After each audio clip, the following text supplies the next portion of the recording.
Welcome to the ParkTrak Learning Center. Today we're going to talk about honor box inventory. Honor box inventory is the oldest of the different inventory types that ParkTrak has done.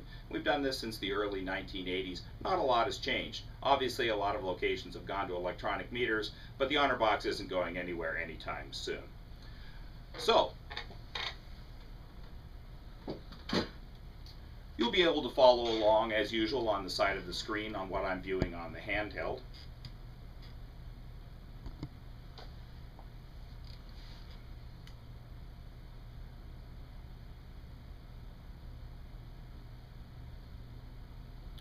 We're going to enter a location that we've called variable rates. The rates, as you can see across the top, have been pre-programmed in different increments. They can be programmed by dollar amounts or by name.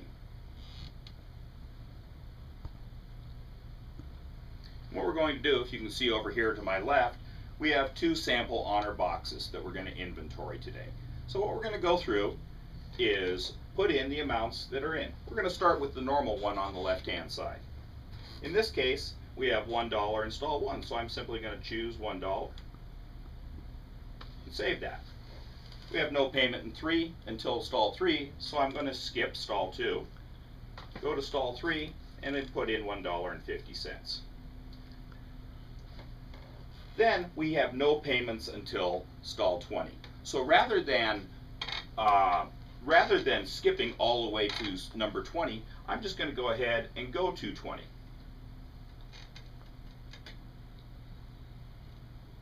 I'm going to record the $2 payment, save it, and exit the box. If you'll notice, from here we have the ability to print out a report. This can be turned on or off at your discretion, whether or not you would like a box report. Many companies do this and then leave a hard copy in the box for auditing functions later on. I'm going to go ahead and print it. This goes to our Bluetooth printer that's mounted on the hip. And here you can see, obviously, a small sample report that shows each individual amount by stall that was placed, and that can be placed in the box. Next, we're going to talk about a reverse check, which is the box next to this. In a reverse check, let me change locations here. I'm going to go into our fixed rate locations. If you remember earlier, I talked that we had rates by name and rates by dollar amount. In this case, we've set them up by rates by name. I'm going to inventory the box, and we've retitled this reverse check. This is a situation where you may have an all-day lot, and a lot of people say pay the same amount. Well, rather than putting $7 in multiple times, we're just going to go in and mark the ones that are not paid or have not paid the full daily amount.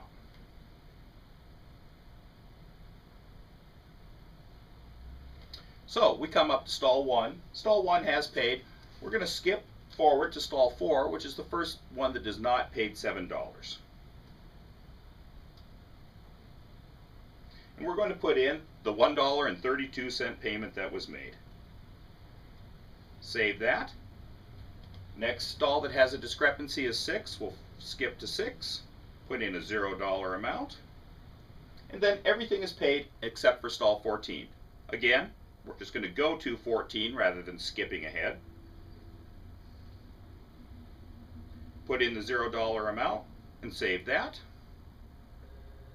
And exit our location. Again, we're going to print out our report.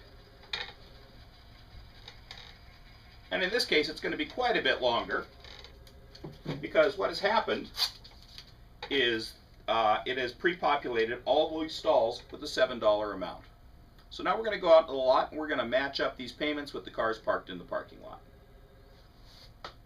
Now that we've recorded the payments from the honor box, now we're going to tie them together with the vehicles that are parked in the parking lot, issuing citations to those people who are non-payment or overtime.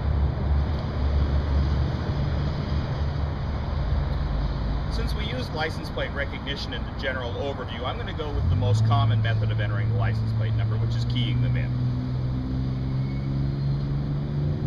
Common industry standard is to use the last 3 digits of each plate to tie to the payment. That way you're not having to enter a lot of extra digits. If you're issuing a citation, of course, you will put in the full license plate number at that time. As you can see, now we're in stall number 1. the previous vehicle that was parked here, the last 3 digits of the plate were 79F. Well, I'm going to put in the current one that's in here, which is 953. As I save that, that's going to actually prompt me to issue a ticket, since that dollar was paid by the previous vehicle parked here. So now I will put in the full license plate number.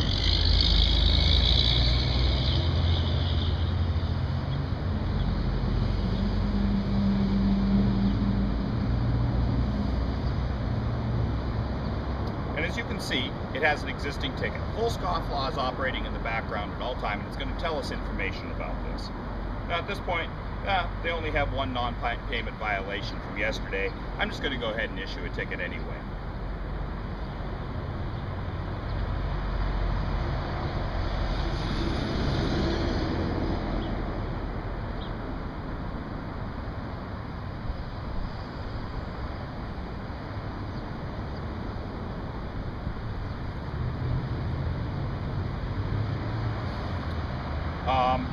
We can do pre-configured comments or free-form comments at this time. I'm not going to do it, but I am going to take a picture.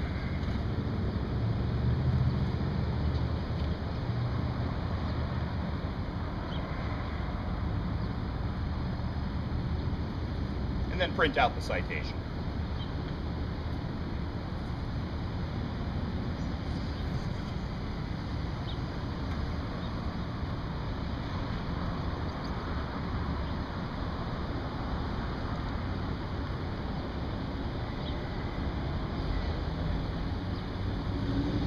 And as you can see, we are printing out the photo right on the citation itself.